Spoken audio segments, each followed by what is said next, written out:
Dam man, আমাকে যদি এই কথাটা আমার আর্লি লাইফে কেউ বলতো, আমার লাইফে জীবনটা অনেক সহজ হয়ে যেত ভাই। তোমার লাইফের একটা negative person can ruin your entire life.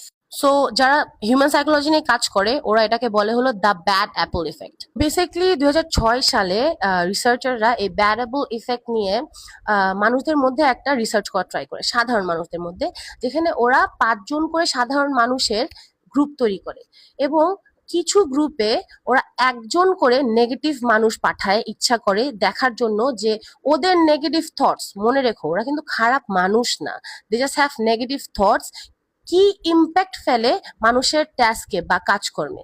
রিসার্চাররা খুব অবাক হয়ে গেল, যেসব গ্রুপগুলাতে ওরা নেগেটিভ মানুষ পাঠায় নাই ওইসব গ্রুপগুলা লিটারালি 40% বেটার করতেছিল, ওদের কনফ্লিক্ট হচ্ছিল না কোনো।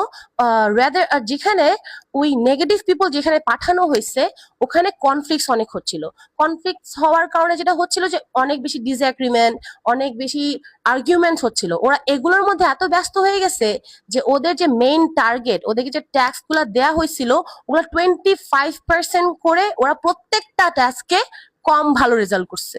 Because they were so busy handling the negative thoughts, argument কি হইতে পারে কি হবে ওটাতে আরো ব্যস্ত ছিল যে ওরা ওদের কাজেই মনোযোগ দিতে পারেনি। যেটা আমাকে সবচাইতে বেশি অবাক লাগে, মানে ক্রেজি লাগে আমার, যেটা যে এই এন্টায়ার রিসার্চটা মাত্র আধা ঘন্টা 45 মিনিট বা 1 ঘন্টা, রাইট? আর এইখানেই একটা নেগেটিভ মানুষ 5টা নর্মাল মানুষ বা পজিটিভ মানুষের লাইফে এতটা ক্ষতি করে দিতে পারতেছে। আর আমরা বছরকে বছর, আর কিছু মানুষ সারা জীবন এই নেগেটিভ মানুষদের সাথে পার করি, যারা কন্টিনিউয়াসলি ভাবে কিছু ভালো হয় না, কিছু ভালো হবে না, আমার ভাগ্য খারাপ, আমার এটা খারাপ ওটা খারাপ। ড্যাম, আমাদের লাইফ আমরা নিজের হাতে ধ্বংস করে দিচ্ছি ভাই। ভাই বেসিক জিনিস, তুমি যদি পজিটিভলি ভাবো তাহলে তোমার মাথায় সলিউশন বেশি আসবে।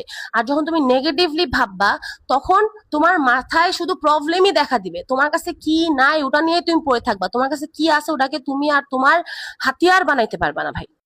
দেখবা যেসব বাচ্চারা ছোটবেলা থেকে ভিডিও গেম খেলে বড় হয়েছে ওরা লাইফে বেশি ভালো করে। You can see Elon Musk. আর যদি আমি আমার পার্সোনাল লাইফে একটা এক্সাম্পল দিতে চাই, আমার একজন বন্ধু আছে, ওর নাম একে রাহুল, প্রবলেম ছিল। ও কিন্তু যারা ওকে পার্সোনাল লাইফে ছিল তোমরা জানো যে ও he is a problem solver. ওরা ছোটবেলায় গেম খেলে, দে হ্যাভ একসেপ্টেড যে ফেল করা যায়, একটা লেভেল এখন পার করতে পারি নাই, আরেকবার খেলবো তাহলেই পার হয়ে যাবো। They just have this mentality that makes them a better person, a successful person. Just cut every negative person you have from your life right now. We can literally ruin your life, man.